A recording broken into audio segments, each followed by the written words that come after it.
Primer de tot, felicitar el meu company d'avui, Nil Regàs, que ha sigut el campió d'aquest torneig. Felicitar Nil Buixader, finalista del Campionat Universitari de Catalunya. Felicitar a la meva companya, la Nora, que entrenem juntes sempre i ens hem trobat avui a la final. Felicitar la meva companya d'entrenament, la Maria Pagès, que he jugat amb ella a la final i ha sigut molt bon partit. Arribar aquí a la final ha estat una gran satisfacció. Hem estat treballant durant dies, setmanes, per poder arribar lluny en aquest gran torneig i espero l'any que ve poder fer-ho el millor possible com ha estat aquest any.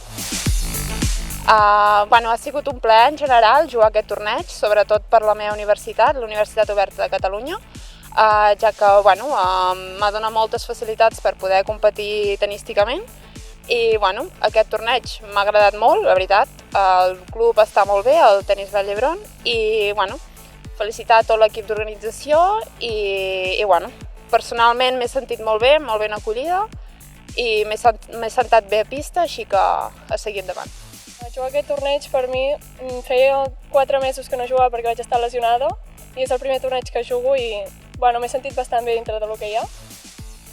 I també és el meu primer any a la Universitat de Girona i estic bastant contenta amb la uni i tot i m'ha agradat bastant i estic bastant contenta del partit, encara que hagi perdut, però no passa res. Estic molt content de jugar per a la Universitat Autònoma de Barcelona, ja que és el meu primer any en aquesta universitat i fins ara tot ha estat perfecte i estic molt content de poder representar aquesta universitat en aquesta final. Des de la Federació Catalana de Tenis ens sentim molt orgullosos del circuit Unitenis. El que volem seguir treballant és pel tenis universitari. Fa 2 anys que vam començar amb aquesta inquietud dels universitaris, que eren els grans abandonats. Des de la Federació volem seguir apostant-hi i això és un reflex. Aquest reflex que ja són 3 anys que estem fent aquí el Campionat de Catalunya Universitari a les instal·lacions de Vall d'Hebron. Aquesta fita és important, sinó també perquè aquest any farem el torneig per universitats, per equips, que això farà i consolidarà el projecte universitari perquè tots i totes fan molt més gran el nostre tenis català.